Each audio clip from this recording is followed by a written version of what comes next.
ఈ తులసి సునీల్ దుబాయ్ కార్యకలాపాలు, దుబాయ్ వ్యవహారాలు, దుబాయ్ ట్రిప్పులు అవి నిజమేనంటారా? మీరు ఆ యాంగిల్లో మీరు ఏమన్నా ఆధారాలు ఏమన్నా? అంటే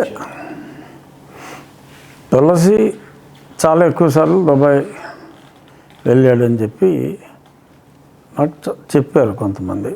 బట్ ఇతను దుబాయ్ వెళ్ళాడన్న సంగతి ఖచ్చితంగా నేను చెప్పగలను. చాలాసార్లు వెళ్ళాడన్న సంగతి నేను చెప్పగలను. అతని కొడుకుల పేరు మీద కొంతమంది ప్రముఖులే, సునీల్ కుమారుల పేరు మీద, సునీల్ కుమారులు కూడా ఏదో బోర్డులో ఉన్నారు. 2-3 కంపెనీల్లో చదువుకుంటున్నారు. కానీ కంపెనీల్లో ముందే మరి ఇతని డబ్బు ఎక్కడో దగ్గర పెట్టాలి కదా. సో ఇతని డబ్బే మరి ఆ కంపెనీలో పెట్టి మరి అసలే మనుషులు లేకపోతే మరి ఒక మోసగాడికి ఎప్పుడు పక్కోడు మోసం చేస్తాడన్న భయం ఎప్పుడూ ఉంటుంది. ఆడ అలర్ట్గా ఉంటాడు. మామూలు మోసపోతాడు కానీ మోసగాడిని ఎవడో మోసం చేయలేడు అంత ఈజీగా.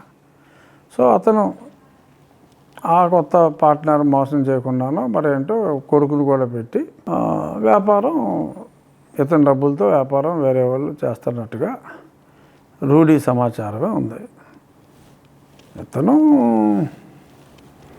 చాలా తరచుగా విదేశీ ప్రయాణాలు చేస్తాడు. దుబాయ్, యుఎస్, గోల్ఫ్ ఆడుకుంటూ ఉంటాడు, వ్యాపారం చూసుకుంటూ ఉంటాడు అనేది పక్క. అతను పాస్పోర్ట్ చూస్తే తెలిసిపోతుంది గత 5-6 సంవత్సరాల్లో ఎన్నిసార్లు విదేశాలకు వెళ్ళాడు. ఒక అధికారి మరి అన్నిసార్లు విదేశాలకు వెళ్ళడానికి పర్మిషన్ ఇస్తారా? సర్వీస్లో ఉండగా, డ్యూటీలో ఉండగా అన్నిసార్లు తిరగటానికి ఎలా ఇచ్చారు? అసలు తులసి అన్నోడికి ఇన్ని కార్లు ప్రభుత్వం ఏపీ 9 ఏదో పోలీస్ అప్పట్లో మరి పోలీస్ కారులోనే ఎక్కువ తిరిగేవాడు.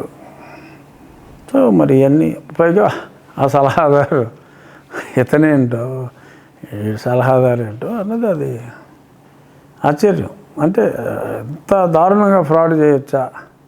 అలాగా దొంగ అలా కలిసిపోయి ఇలా డేలైట్ రాబరీ చేయొచ్చా? ఇదే కాదు, అగ్రిగోల్డ్ వాళ్ళు కొంతమంది ల్యాండ్స్ అమ్మారు ముందే తక్కువలో ఉన్నప్పుడే. ఎప్పుడైతే కేసులు వచ్చినాయో మరి ఎందుకునో అమ్మారు.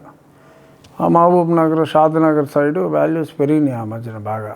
సో ఇతను చూసేటప్పుడు ఆ కొన్న వాళ్ళ పేర్లు ఉంటాయి కదా, వీళ్ళు ఎవరికి అమ్మారు, వాళ్ళతో బేరాలు ఆడుకుని వాల్యూ బాగా పెరిగింది, నేను రిజిస్ట్రేషన్ క్యాన్సిల్ చేసేయగలను, చేయకూడదు అంటే ఓకే.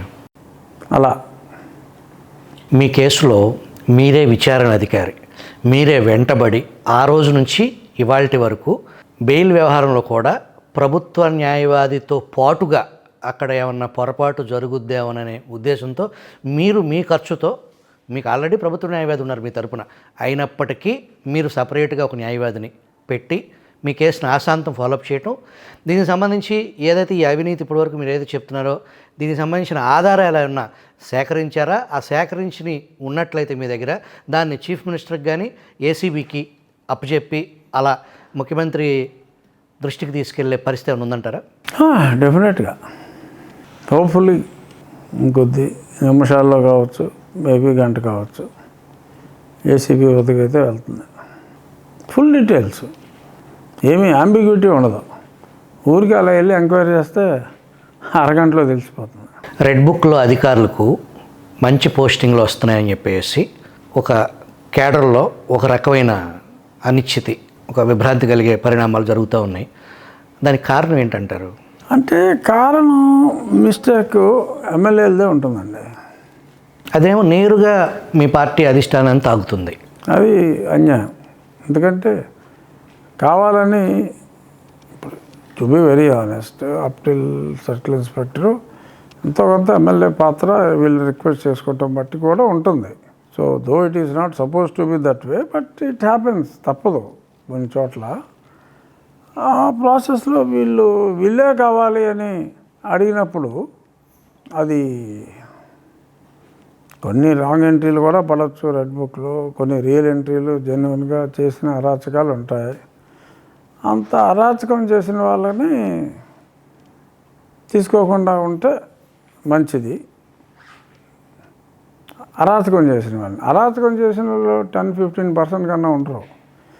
తప్పగా బ్రతుకు తెరువు కోసం కట్టు అన్నప్పుడు కడతాం వేరు, ఆ కట్టేటప్పుడు ఇది వెళ్ళిపోయి పెద్ద కర్రలు వచ్చుకొని కొట్టేసి చాలా ఓవర్ యాక్షన్ చేశారు. అలా ఓవర్ యాక్షన్ చేసిన వాళ్ళని వాళ్ళకి స్టేషన్లు ఇచ్చి